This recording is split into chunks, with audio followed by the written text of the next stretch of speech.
구원에 이르는지의 제6장 알곡과 쭉정이 두 번째 시간입니다. 죄인을 부르러 왔노라 라는 소제목 하에 7개의 질문으로 되어 있습니다. 마태복음 9장 13절에서 예수님은 나는 의인을 부르러 온 것이 아니요 죄인을 부르러 왔노라고 말씀하십니다. 천국은 의인들이 들어가는 곳입니다. 그런데 죄인을 부르러 오셨다는 말씀이 영 이상합니다. 1번, 성경 말씀은 전후 맥락과 상황을 잘 파악하여 이해해야 합니다. 어떤 상황에서 이 말씀을 하신 것인가요? 2번, 상황 속 등장인물 가운데 의인은 누구를 가리키나요? 3번, 상황 속 등장인물 가운데 죄인은 누구를 가리키나요? 4번, 의인은 어떤 속성을 가진 사람들인가요? 5번, 죄인은 어떤 속성을 가진 사람인가요? 6번, 정리해 보겠습니다. 나는 의인이 아니라 죄인을 부르러 오셨다는 말씀을 옳게 풀이하면 어떤 의미인가요? 7번, 당신은 이 말씀 속에 의인에 해당하나요? 죄인에 해당하나요? 자, 이렇게 해서 모두 7개의 질문입니다. 자, 구원에 이르는지의 제6장은 알곡과 쭉정이입니다. 이 세상의 모든 사람들은 최후의 심판대 앞에 서서 심판을 받게 되고 그 중에 천국으로 들어가 영생을 누리는 사람이 있고 또 지옥으로 들어가 영벌에 처해지는 두 부류의 사람으로 결국 구분된다라는 것이죠. 알곡과 쭉정이, 알곡은 천국 백성이 될 사람들이고 쭉정이는 지옥으로 갈 사람들을 가리키는 것이죠.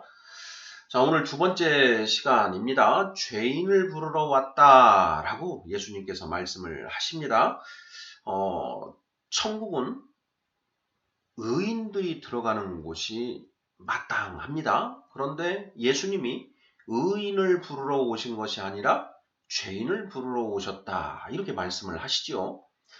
저는 이 말씀을 이제 처음 묵상할 때 좀 이상하다라는 그런 생각을 많이 했습니다. 예수님이 의인을 부르러 오셔야 되는데 왜 죄인을 부르러 오셨다고 말씀하시는 것일까? 도대체 예수님이 말씀하시는 의인은 어떤 사람이고 죄인은 어떤 사람일까 하는 부분이지요.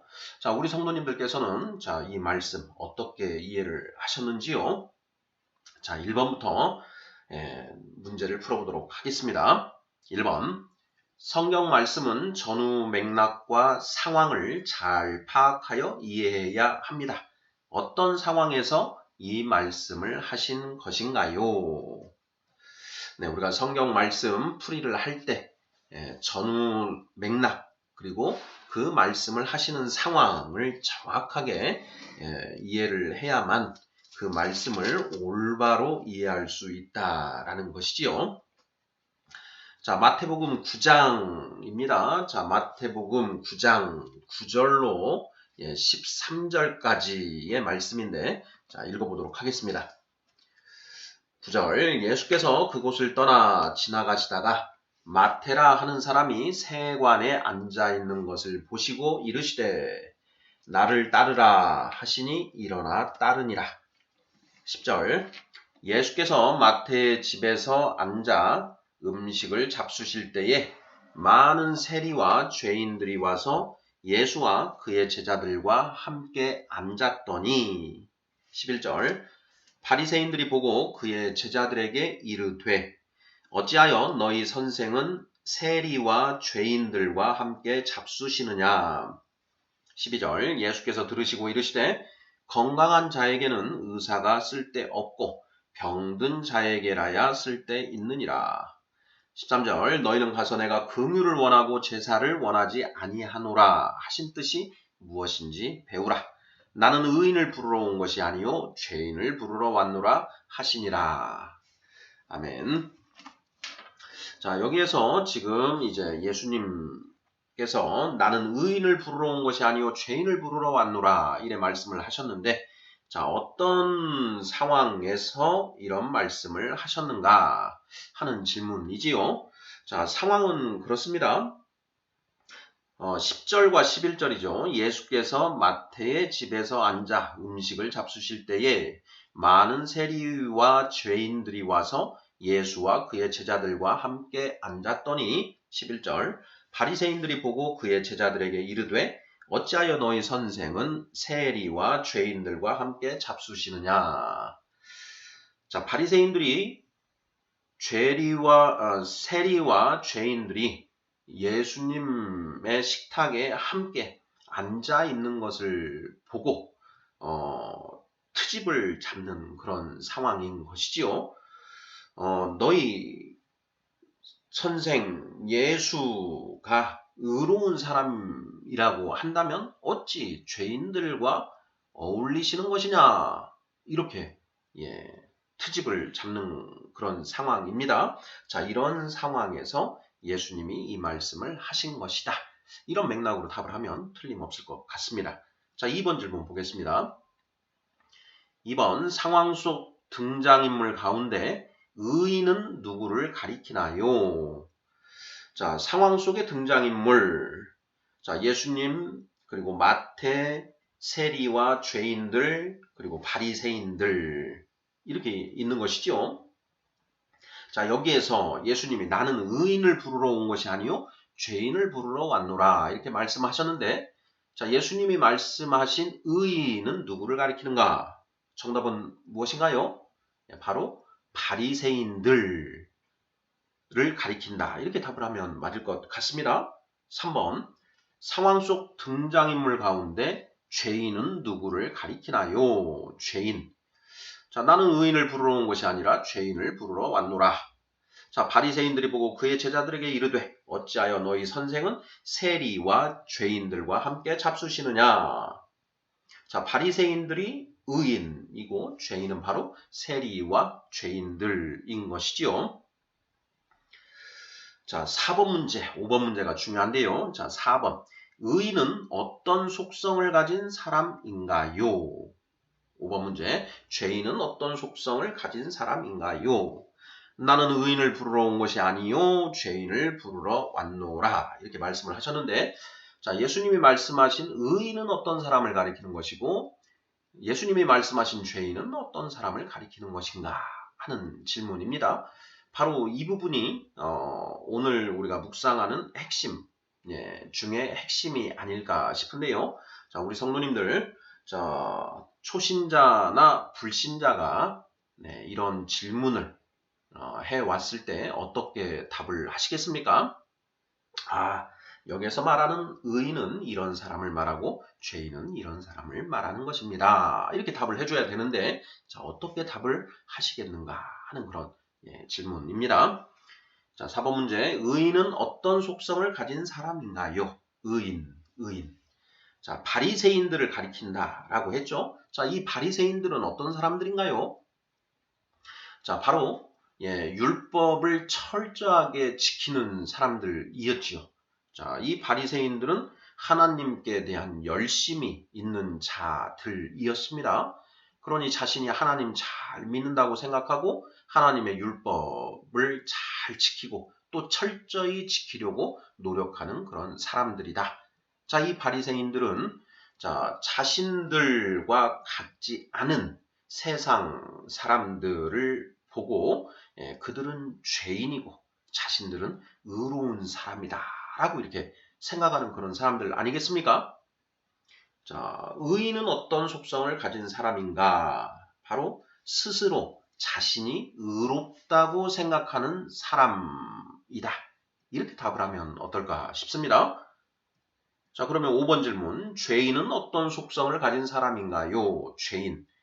자, 맥락상에서 죄인은 바로 세리와 죄인들을 일컫는 표현이라고 우리가 살펴보았습니다. 이 시절에 세리는 자, 로마의 앞잡이로 불리는 그런 사람들이었습니다. 로마의 식민 통치 하에 있는 이스라엘, 자, 그 로마에 부역하면서 이스라엘 자기 동포들로부터 로마에 납부할 세금을 거두어 드리는 자들, 바로 이 세리들은 목구멍이 포도청인지라 어쩔 수 없이 그 일을 하지만 자신이 하는 일에 대해서 떳떳하지 못했다. 최소한 그 이스라엘 자신의 동포들을 향해서는 미안한 생각, 얼굴을 쉽게 들지 못하는 그렇게 떳떳하지 않은 그런 입장이었다. 이렇게 이제 우리가 역사 속에서 우리가 알고 있는 내용이고요. 자, 죄인들, 세리와 죄인들과 함께 잡수셨다. 죄인들은 세상 사람들이 죄인이라고 일컫는, 그러니까 이때 당시에 이스라엘 국법을 어기거나 또는 로마법을 어겨서 그 뭔가 정과가 있는 그런 사람들, 그로 인해서 세상 사람들로부터 치탄을 받는 그런 사람들을 가리키는 것이지요. 자, 나는 의인을 부르러 온 것이 아니라 죄인을 부르러 왔노라. 자, 이 말씀에서 죄인은 어떤 속성을 가진 사람인가? 정답은 스스로 자신이 죄인이라고 생각하는 사람들. 이렇게 답을 하면 맞지 않을까 싶습니다. 자, 의인은 스스로 자신이 의롭다고 생각하는 사람이고, 죄인은 스스로 자신이 죄인이라고 생각하는 사람이다. 자칭 의인, 자칭 죄인이라는 것이죠. 하나님의 입장에서 볼 때 이 세상 모든 사람들은 원죄를 가지고 살아가면서 온갖 자범죄를 저지른 죄인들이죠. 그러니까 하나님 눈에, 하나님 앞에 의롭다 할 사람이 하나도 없다라는 것입니다. 자, 로마서 3장 10절로 18절을 보면 바로 그러한 내용들이 기록이 되어 있습니다. 자, 로마서 3장 10절부터 읽어보도록 하겠습니다. 기록된 바 의인은 없나니 하나도 없으며 깨닫는 자도 없고 하나님을 찾는 자도 없고 다 치우쳐 함께 무익하게 되고 선을 행하는 자는 없나니 하나도 없도다.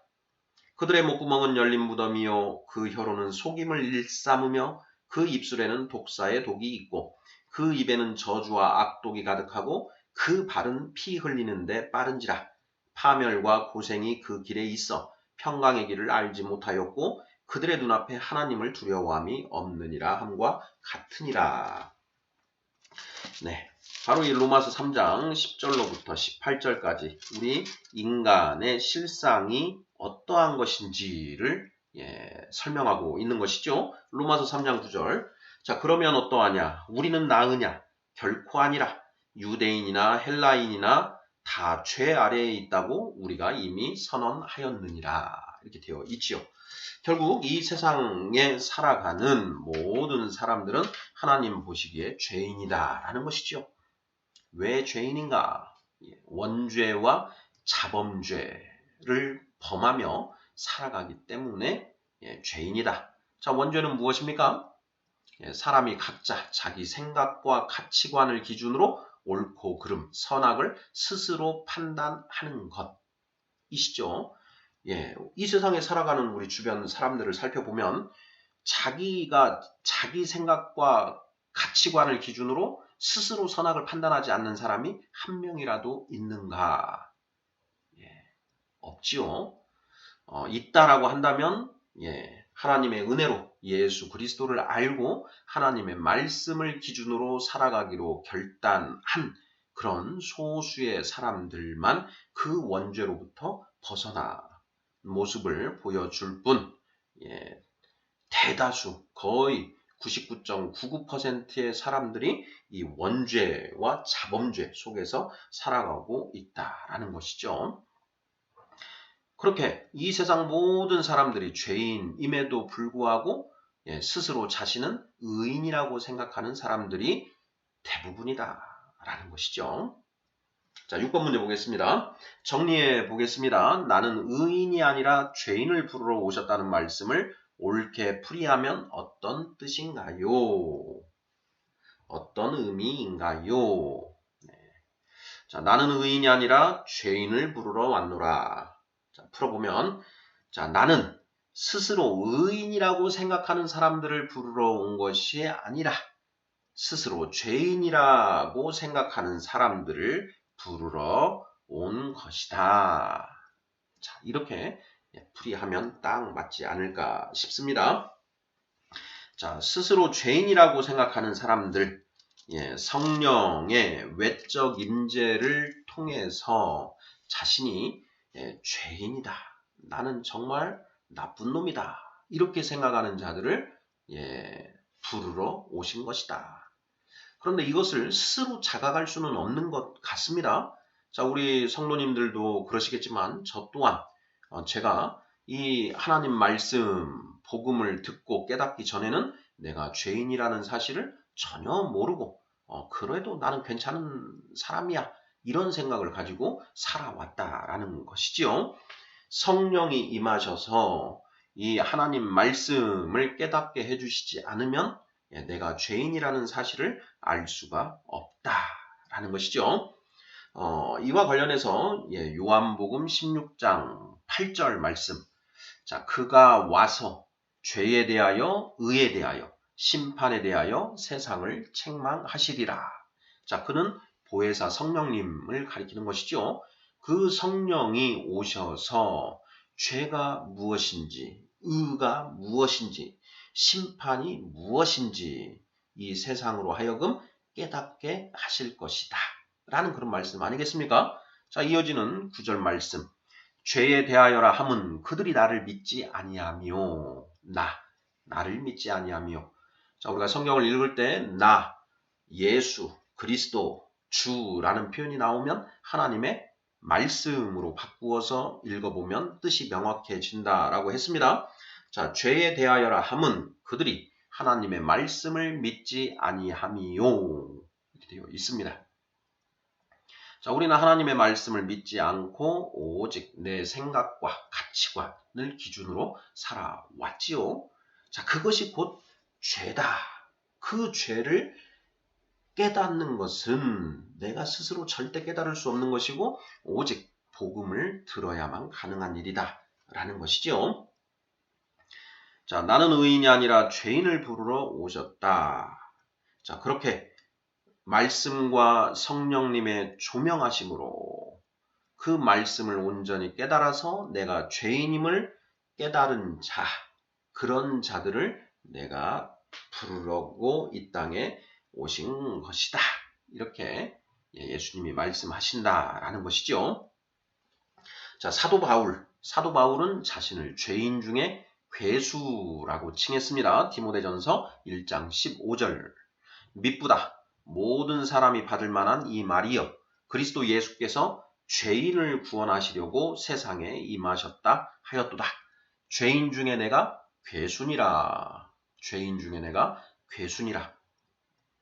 하나님의 말씀을 통해서 온전히 나를 비춰본 사람은 내가 참으로 죄인 중에 괴수다라는 그런 고백을 할 수밖에 없다라는 것이죠. 자, 우리가 복음을 듣고 참된 믿음으로 나아가기 위해서는 내가 정말 죄인이라는 것을 깨닫는 것으로부터 깨달아야만 그것이 가능하다라는 것이죠. 우리 믿음의 선진들, 아우구스티누스, 그리고 칼뱅 선생도 그런 것이고요. 그리고 요한 웨슬리도 그렇고, 자, 그럼 믿음의 선진들은 이 말씀을 통해서 가장 먼저 내가 죄인이라는 자각을 먼저 합니다. 그러한 자각이 이루어져야만 비로소 의가 무엇인지 알 수 있게 된다라는 것이죠. 자, 하나님의 말씀이 곧 길이요 진리요 생명이다. 내 생각과 가치관은 아무것도 아니다. 그것은 모두 다 배설물에 불과하다. 그것을 깨달은 자가 비로소 참된 믿음을 가지게 되고 장성한 자로 성장할 수 있게 되는 것이고 결국 천국에 들어갈 수 있게 된다라는 것이죠. 자, 그런 의미에서 예수님은 나는 의인이 아니라 죄인을 부르러 왔다 이렇게 말씀하신 것, 이렇게 정리를 하면 틀림없을까 싶습니다. 자, 마지막 7번 질문 살펴보도록 하겠습니다. 당신은 이 말씀 속에 의인에 해당하나요? 죄인에 해당하나요? 자, 스스로 의인이라고 생각하시는가? 스스로 죄인이라고 생각하시는가? 하는 그런 질문입니다. 내가 아직 초신자, 우리 믿는 자 성도에는 두 종류의 사람이 있는 것이죠. 어린아이와 장성한 자입니다. 자, 장성한 자들은 자신이 죄인이라는 사실을 이미 깨달았고 그 깨달음에 기초해서 오직 하나님의 말씀으로 다시 말씀을 자기 속에 마음판에 새겨 넣어서 그 말씀대로 살아가는 사람들이 장성한 자인데요. 그러한 장성한 자들은 이제 진짜 의인이라고 할 수가 있는 것이죠. 그 진짜 이 의인은 어떤 사람이냐? 하나님이 의인이다. 너는 이제 장성한 자가 되었다라고 인정해 주실 수 있는 그런 사람인 것이죠. 그런데 자칭 의인, 내가 스스로 의롭다고 생각하는 그 단계를 뛰어넘은 그런 과정인 것이고 자, 어린아이 중에는 내가 정말 죄인 중에 괴수라는 사실을 깨달은 사람이 있을 것이고 아직 그 깨달음이 없는 사람으로 나누어질 수 있을 것 같습니다. 자, 7번 질문. 당신은 이 말씀 속에 의인에 해당하나요? 죄인에 해당하나요? 자, 자칭 의인, 자칭 죄인 중 어디에 해당하는가? 자, 하나님의 말씀을 통해서 죄가 무엇인지 깨닫지 못한 사람들은 자칭 의인에 속할 것이고 그걸 깨달은 사람들은 죄인에 해당한다. 뭐 이 정도로 정리를 하면 틀림없지 않을까 싶습니다. 원죄를 가지고 살아가는 사람들은 모두 자기 생각과 가치관에 따라 스스로 옳다고 생각하는 대로 행동하면서 자기가 의인이라고 생각합니다. 심지어 실정법을 위반한 그 범죄자들 중에도 내가 한 일은 옳은 일이었다라고 이렇게 생각하는 사람들이 부지기수다 이렇게 얘기를 하지 않습니까? 이유 없는 살인은 없다. 자기가 살인을 했지만 나의 살인은 정당했다. 비록 그것이 실정법에는 위반된다 할지라도 그것은 정당했던 것이다. 이렇게 생각하는 사람들도 많은 것이 현실 아닙니까? 자, 오직 성경 말씀을 통해서만 자신이 죄인임을 깨달을 수 있게 된다라는 것. 자, 구원에 이르는지의 제6장 알곡과 쭉정이. 알곡은 어떤 사람이냐? 말씀을 통해서 내가 죄인 중에 괴수임을 깨달은 사람은 알곡. 그것을 아직 깨닫지 못한 사람은 아직 쭉정이 상태에 있다. 이렇게 정리를 해볼 수 있지 않을까 싶습니다. 아멘.